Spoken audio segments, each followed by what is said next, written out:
The principal of James Madison High School has responded to the backlash she received for allowing migrants to stay at the high school to use as temporary shelter, causing the students to have to learn remotely for one day last week. So a lot of the parents were upset, saying things like she doesn't care about the children, that she sold the kids out, she threw them under the bus, choosing the migrants over the kids. And she responded on a Zoom call by saying, "How dare they say that I don't care about the kids?" She then said, "I don't understand how people who never come on a Zoom call like this could take an opportunity like this evening to throw mud. This emergency is for one night." One night, she said. And it says below, the principal explained she decided to have students attend school remotely on Wednesday because it wasn't clear how quickly the building would be ready for classroom use. It doesn't matter to me that it was one night. And I don't think parents are upset that it was just one day, that they had to learn from home. It was the poor planning of it all, the fact that they were notified last minute, the fact that there are so many other appropriate places that they could go. You would think that school children would be off limits. They're also not addressing that the original field, Floyd Bennett Field, where these migrants are staying, that was warned. The mayor was warned not to use that area.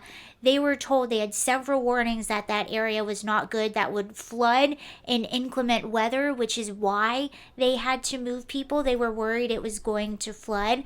That's why they had to use the high school in the first place. So there's just so many areas of mismanagement here, not to mention our southern border just being open, but they're not addressing that, or she's not addressing that at all. They're also not addressing what's going to happen in the future. We're just in the beginning stages of winter. What happens when another storm comes? Where are they going to go? And by the way, this is a perspective of a mom and a student who attend that high school. So this is a student who had to stay home on Wednesday at James Madison High School, and her mom.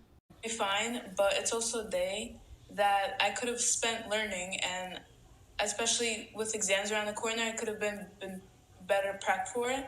And instead I was home and doing assignments and not even interacting with the teachers. Why does James Madison or any other school, for example, has to bear the burden of the city's migrant crisis? I mean, Floyd Benefit Field is vulnerable to all weather conditions. So what does that mean? That my child's school will be their shelter this winter? The problem is the government seems to prioritize migrant families over their own law-abiding, tax-paying citizens. I mean, I feel for the migrant families, I really do. But this is another example of our elected officials not being in touch with the people. I'm asking the government, I'm asking the president, I mean, please look at what's going on in our own neighborhoods, in our own city. What a lot of leaders will try to do as well is they'll try to gaslight on this issue. So anyone that's complaining about it, they'll make it seem like you don't like immigrants, or you're not accepting of immigrants coming to this country, or you don't like this demographic or that demographic. And the truth of the matter is, it has nothing to do with that when you actually think about it, because if you look at this situation, the fact that the students had to miss school, if people were doing their jobs correctly, like it's written in our Constitution or in the books, any book, if people on about 45 different levels were doing their jobs as they should be doing it, then these children never would have had to go home for a day. It never would have had to happen. We would have a secure border with safe and orderly immigration. We wouldn't have sanctuary cities. We wouldn't be putting people that are here into areas that are not safe, that are not weather resistant. We wouldn't be running out of resources. None of these things. So on so many different levels, even right down to the principal making that decision, it was a failure of leadership. that has led to these catastrophes that you are seeing. It's also, she brings up a really good point too, the mother. And the mother is saying, you keep seeing these migrants who are being prioritized over American citizens.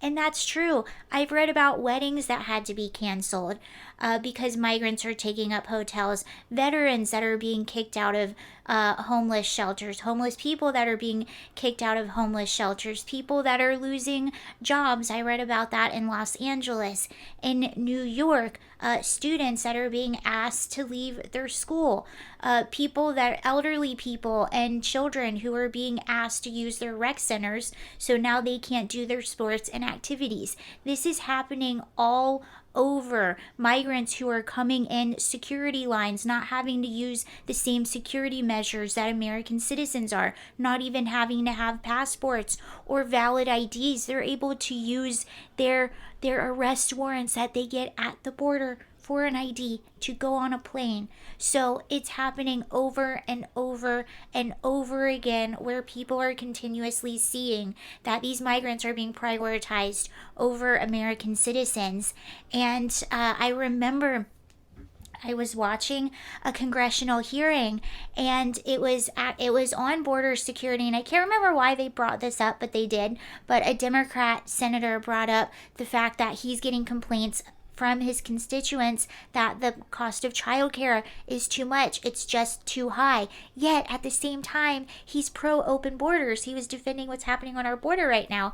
And I sat there perplexed because I had just remembered reading a story right out of Chicago where women are actually getting free childcare. So that made me think, I wonder if the constituents that he has complaining to him about childcare, I wonder if they're aware that people that are just coming over our border are getting free childcare while they're struggling. Not only are they getting free childcare, you're paying for it because your tax dollars are paying for it. And that also shows me we actually do have a lot of these resources to fix a lot of the problems that we've had for years here in the USA. We're just not prioritizing American citizens, and we haven't been for a long time. So there's that. Now we heard from the principal of the high school. She defends this decision. Will she do it again in the future? We shall see.